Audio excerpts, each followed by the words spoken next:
From the Grand Reading Room in the Nashville Public Library, this is Just Conversations, Nashville Reads How to Be an Antiracist, presented by the Metro Human Relations Commission. Hi, my name is Bettie Kirkland and I'm with Project Return. Welcome to Just Conversations, Nashville Reads How to Be an Antiracist, being filmed in the Grand Reading Room of the Nashville Public Library. I'm joined today by my colleagues who can introduce themselves. I'm Larry Craig, Program Services Director, Project Return. Martesha Johnson, Chief Public Defender, Nashville Public Defender's Office. I'm Don Mabon, an ex-prisoner. I'm Graham Reside. I teach at Vanderbilt Divinity School. Today we are discussing Chapter 11 of Dr. Kendi's book entitled Black. It's really about the racism that's in our criminal legal system. And so to kick it off and set the stage, I'll turn to Martesha and just kind of ask a little bit about how do we see racism playing out in the criminal legal system, whether generally or specifically? Thank you. So systemic racism finds itself in all of our systems, unfortunately, and so the criminal legal system is no exception. With roots in really building our criminal legal system during the Jim Crow era, and really just how we have built policies that led us to where we are today, we have that racism just baked into our fabric of our legal system. Mass incarceration is our biggest example of systemic racism. And the root there is because, minorities, particularly Black men, have been for many, many years, from slavery forward, seen at higher levels of dangerousness. There is a presumption of guilt that is automatically associated simply because of who they are. And we know that from our children who are in schools, and that's how we have the school to prison pipeline. And that same thought pattern is what led us to policies that lead us to where we are today with our criminal legal system. Thank you.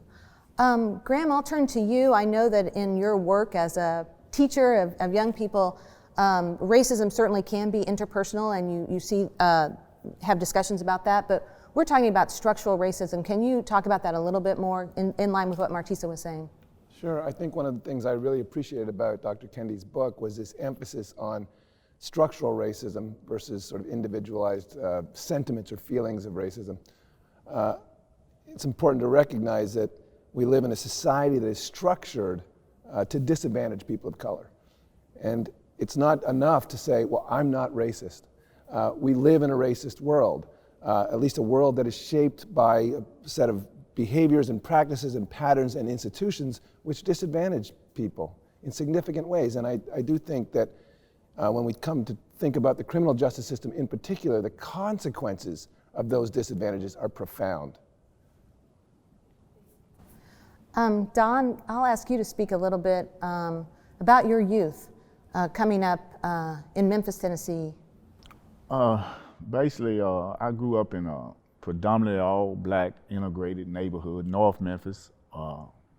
It was a hard-working community with very few resources, not a lot of opportunities for the young Blacks that were there. But we strived on and just basically found our way into different areas of to make life somewhat easier. There wasn't a lot of mentors, a lot of people to really look up to. So when what I call the drug epidemic hit North Memphis, it was like the epicenter of a major explosion. Young youth that had never really had anything financially or anything material, and all of a sudden you're on top of the world with drugs. You see the power that drugs bring, and it took off from there. Most of all my young friends at the time, we got off into that trade and we got off into that lifestyle, and at one time, I was at a prison called Fort Pillar, and there was like 75% Blacks there at that prison.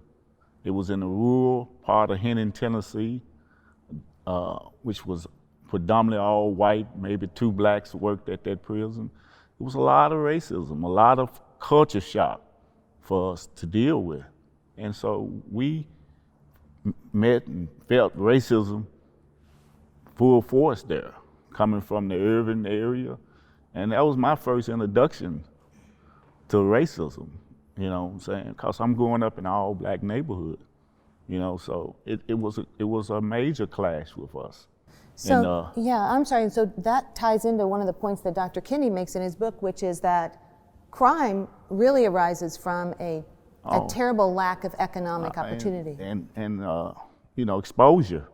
You know, you don't have the resources, and you living in poverty, and you are uprooted and moved into the areas where you are having conflict of just no dialogue. And we see that with today's police force that come into the black communities that don't have any kind of relations, and that is a ingredient for explosive behavior, and that's what it was. It was a lot of clashes, a lot of, you know, it was a terrible time, you know.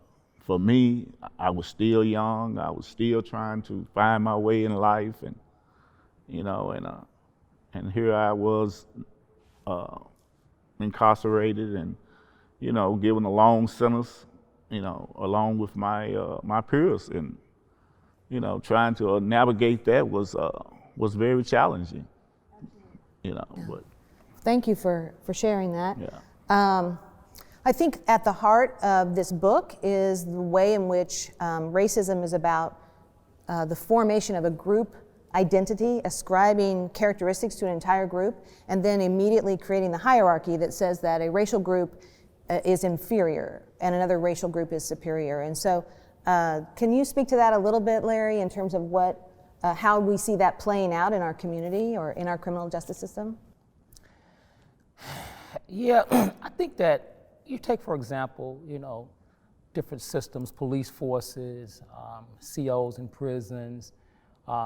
You talk about different categories of individuals who are working in those particular, and I think that when you're deeply entrenched into a brotherhood like police officers, and you're an African-American police officer, there's something about you being a part of that and not having a revolutionary sort of a mindset, the strength and the ability to speak up against what you see wrong because of the brotherhood that you're a part of. So when we see racist acts like officers killing black bodies, and you've got other black officers right there present, there has to be something within an individual, and what I'm saying, it's a revolutionary sort of a mindset, a strength to see something that you know is not right, that the public is seeing that is not right, and then having the wherewithal to speak up around that. I think that that's a major issue when you look at these categories of employment, where folk have an opportunity to incite change, but there is something that makes you subdue that. And again, I just think that, you know, without having a revolutionary mindset, if we think about the individuals who've made strides and who have given us a path, the Martin Luther Kings of the world, there was a strength that they had to be able to speak out against and not be so concerned about what the consequences of their actions would be. So I think that that's a major issue that would have to be broken down within individuals to have the confidence. And that's just based on what this country has been like historically. I think that economics play a major part in it as well. It's my bread and butter when I'm in one of these positions.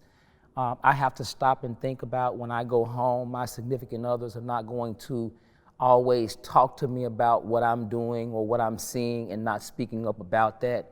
So there's no reinforcement of the wrong when I get home. And so my economics is going to rise above, a lot of times, my thought process, my feelings, I'm going to subdue in lieu or in light of my economic scenario. So I think with all of that sort of put into the pot, that is what makes it difficult for, number one, individuals to speak up, step out when they're in positions where they can do that, and then to be able to collectively come together to speak up and speak out against certain injustices, that's part of the issue, I think, being able to break that down. Thank you. Yeah, that also seems to relate to Dr. Kendi's debunking of the powerless defense and the thinking that Black people too can either be racist or be anti-racist. And Martesha, I know you see it every day in your work in the Public Defender's Office. What are ways that our community can look forward and actually make anti-racist change? And can we be excited about the fact that we have a new police chief who is Black? So I'll take the second part of your question first. One thing we know for certain in Nashville is that people, communities, particularly Black communities and other minority communities, marginalized communities, and people that I represent have for many, many years been asking for the type of change that we want in policing. We want a police force that is more attuned to the community and the needs of the community, that prioritizes a restoration of a community versus just punishment and incarceration, that really takes in consideration the things that cause people to have a introduction to the criminal system. So what we've been talking about, the economics of a community. So one of the things I think that we can do, and I say this a lot of times, what type of Nashville do we want to be? Where we put our resources indicates what we care about. And so if we invest resources in building communities, so making sure that our education systems are strong, that our communities are strong and affordable so that people can live there and feel a part of this community and feel a part of the society that is Nashville, then if we resource that well, then I think that we can start this sort of reconciliation with the community that has, a lot of frustrations around racism. I am encouraged that our police chief is a Black man, but not only that, I'm encouraged by the fact that he's from Nashville. He talked about his roots in being from North Nashville and has a history of involvement with youth sports in Nashville and being really connected to a community. So for a community that has been crying out for the type of change that we want to see, a complete shift in the way we see public safety, a complete shift in how we prioritize incarceration versus restoration. For that community, I am hopeful, and we do have a great opportunity as a city to establish what we will be known for. Are we going to be continuously known for a community that is harsh to poor and minority and Black communities? Or are we going to be known to be a city that is groundbreaking in the area of trying to undo this structural racism that is baked in all of our systems and has led us to this point we are in today? Yeah, that's powerful. What does that make you think of, Don? Any thoughts from you on having a new day in Nashville, possibly? Oh, of course, without question. I've seen so much change, and why not change that narrative, here in Nashville? And I was just delighted to see putting more Blacks in power here to bridge the gap, not just with the Black community, but as well as the white community, to hopefully bring a more, togetherness here in this city. I love it. Graham, is there a point to be made somewhere in this conversation about morality, goodness, humanity, as we consider the extreme racial injustice that we are enacting every day? Yeah, thanks for that question, Betty. It strikes me that one response is that we need to be more empathetic to people who find themselves under the boot of our system. But empathy is not enough. And I'm particularly speaking to folks of privilege of one sort or another, maybe particularly white folks. We have to be empathetic, but beyond that, we have to do something. Right? We have to see a change in the world and just put our shoulders to the wheel for those who are disadvantaged, not just for their sake, but for all of our sakes. Because we want a society that's a just society, and that I think is an ethical question. What does the just society look like? And when I look at the facts of our incarceration system, of our criminal justice system, I do not see a justice system, at least not as fully formed as I would want, and I think as we would want as a society, as a local community, and nationally. So that is a really fundamental ethical question that Martesha asked. What kind of world do we want to live in? What is the good life? And who's included in that good life? These are important questions to keep at the foreground of our mind when we think about this. And again, I'm grateful for this book to turn our attention to that, and to you for leading this conversation. It reminds me too of the point that Dr. Kendi makes in chapter 11 that I tend to think of as extreme denial. There was a survey recently of thousands of police officers, and overwhelmingly they agreed with the assertion that this country has already done all that it should do to create equity for Black people. So more than 2/3 of Black officers said that was the case. More than 9 in 10 white officers said that that was the case. And of course, Dr. Kendi is saying, and I think we're all saying that's not the case. How do we, number one, I guess, how do we see that playing out in our community if that's what officers believe, Black and white alike? And number two, how do we account for that extreme denial? A few years ago, we heard the phrase, Nashville is not Ferguson, after the killing of Michael Brown, and just a few years on, I'm not sure that we would be able to hear that very comfortably. So those are a couple of questions in there. I'm just interested to hear what anybody thinks about that. Well, when you look at those statistics, I see, especially coming from the Black officers, a little bit of untruth in that. And I think it goes back to what I spoke to earlier. Those officers are involved in what they would call a brotherhood. And it doesn't matter whether they're Black or white. And so when you've got to put your thoughts or your supposedly beliefs on paper, and it has to come back to haunt you possibly in some way, I believe that's probably a reason why some of those officers may have even voted that way. Just not to be put out there as somebody going against, right, what the system wants to say. We look at examples here when you go against the power structure, right? People get fired, people have to worry about their economics. So if I had to come up with a reason why, you know, an African-American officer would feel in today's time that enough has been done to satisfy the anti-racism that we want to see in this country, I have to step back and take a thought about, you know, what are they seeing that I'm not seeing? And that's what I come around to. It's what they covet every day. It's what they see every day. And what you see every day and what you hear every day, you know, becomes a part of your natural being, your speak, your pathology, and the whole 9 yards. And it begins to be what you represent. It doesn't necessarily always be what you believe, because I think you're worried about other things that are important to you as well, more than the consciousness or the revolutionary actions that it's going to cause when you speak up or when you tell the truth about what you're really seeing. And I would just jump in just there a little bit. You know, you asked the question of how do we see that play out? You know, we see it play out because we have a criminal legal system that incarcerates far more Black people than anywhere else in the world. So it plays out in a world where 1 in 3 Black men are likely to be incarcerated in their lifetime. It plays out in even a system here in Nashville where, you know, Black people make up about 26% of the population.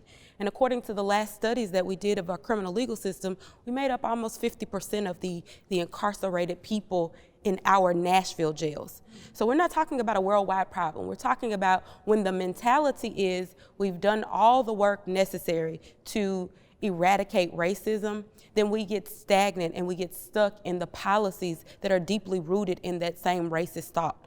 We have baked in all of our criminal legal system that mentality. The policies that built our probation and parole system that is extremely harsh to Black people and other minority groups and poor people. That's how it plays out. When we believe we have, you know, when we believe we've done all the work, then we've gotten complacent. And what we see is we continue to just add to mass incarceration add to the disparities that exist in our community, and that bleeds over into all of our systems. I spoke about it earlier, but the same thing applies in our education system. When we say we've done all the work necessary to eradicate racism, that's how we have schools in predominantly Black communities that are low performing and under-resourced. And in comparison to our schools in our white neighborhoods and more affluent neighborhoods, it's just amazing what can be done with resources. So the failure to own, probably because no one wants to confront a personal feeling that they are racist. You know, we don't want to say that, we don't want to confront that, and because we fail to do that work, to confront that it's not individual. We're not calling an individual a racist that led to this problem, but the systemic racism, the structural racism that was the sort of root of all of our policies and procedures that give us our criminal legal system and other systems.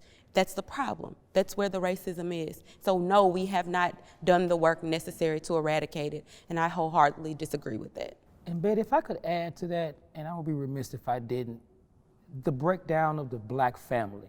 When we're incarcerating so many African-American males, it has become and continues to become a detriment in the system that I would call the African-American family dynamic. And when that is broken up, it plays out and manifests itself in those children, in the family, in the economics, the psyche of the wife. I mean, it just manifests itself in so many ways that it's hard to come back from. So I just needed to add that as a way that it really also plays out when we get outside of these systems that we see, right? We don't get a chance to get a lens into the family dynamic to understand the real detriment. I appreciate that, and thank you both so much for those points. And to your point, Larry, I think that I hasten to add that, again, it is racist policies and practices imposed on a people that create that breakdown of the Black family. So when Black fathers are not allowed in spaces where their children and their wives are, that is a racist policy that's enacted, a structural racism that creates that. So it's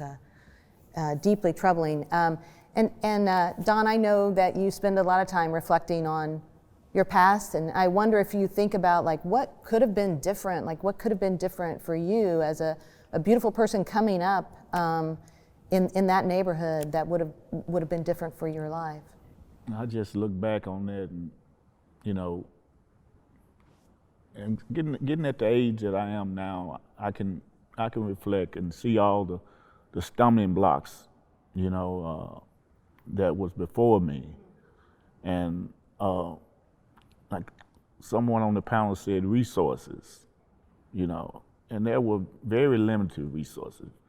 If anybody know the history of Shelby County, you know, that region, you know, the history of it, you know, the most populated area of slaves during the early 18th century, you know, it was, and the political structure of that area, that, you know, racism plays such a major part, you know, at keeping us oppressed, but you had gotten so immune to it that you couldn't really feel it, you know. We only felt it during the I Am a Man struggle when Dr. King came there. And that environment, that city, my community, when I look back, rose up in unity with Dr. King. And that was the first time I became aware of, as a very young man, the racist struggle that was taking place. And it was so severe, so just, it was, you know, and I look back on that, and I've, you know, because my father and uncles, all of them participated, you know, very quiet, uneducated men, but found the heart to face that political machine there. And it was, as we know the outcome, the dreamer was killed, you know, Memphis tyranny was the chains was broken, but that void wasn't filled with opportunities and jobs, you know, and that's when I was becoming a teenager, and there was so much nothing to do as young men in the summer, and you know, my mom, she worked 6 days a week. I had a baby sister. I look back and see myself as sacrifice so that my sister could come on and, like most young men in the community. And we found ourselves on the wrong side of the law. You know, the community was economically deprived, you know. So when the drug scene exploded, that was really not a hard choice. I got you. Yeah. You know, your phrase "so much nothing." That's that says it, and it reminds me too. And I know we need to wrap up our conversation for the moment, not for long. But Larry and I do the work of Project Return, and you know Project Return well, Don, and Martesha and Graham as well. And Larry, do you want to speak to like what can we do, what do we do that is anti-racist? When at Project Return we are solely dedicated to the successful new beginnings, doing everything we can to not have people face so much nothing when they get out of incarceration. How is that anti-racist, or how does that speak to this topic? Well, the first thing that I would say, you know, the work that we do at Project Return is anti-racist because we're extremely radically inclusive of individuals who are coming back from incarceration who've experienced these things. We're radically relational. We understand the support that individuals who are returning from incarceration back to our communities need, the elevated support, not just the pats on the back, the walking alongside individuals and feeling their pain and helping them sort of calibrate around that. I think that we, from a staff perspective, have lots of black and brown bodies on our staff. We're extremely and strongly represented from a leadership perspective with black and brown people and have been for a number of years. So this is not just something that I feel that we've done to answer a question. I've been there since 2014, and I've been a strong part of the leadership team at Project Return. I think that the fact that our main metrics are high job acquisition and low recidivism, I think that speaks to the economics that individuals need to be able to succeed out here. It also speaks to the ability not to go back to the penitentiary, right? So I think that we're curbing the transition of individuals leaving our community and going back to incarceration by supplying legitimate job opportunities for them such that they feel some progression in life. So I think in the majority of those things that I just mentioned, you know, we've gotten off to a very good start in terms of, if not already becoming an anti-racist organization, and that's the work that I think makes us fit into that particular bubble and to be able to continue to soften those edges and be more inclusive of all those things that make us a full 100% anti-racist organization. Thank you. I'm very sorry we need to wrap up. Thank you all so much for joining in our conversation today.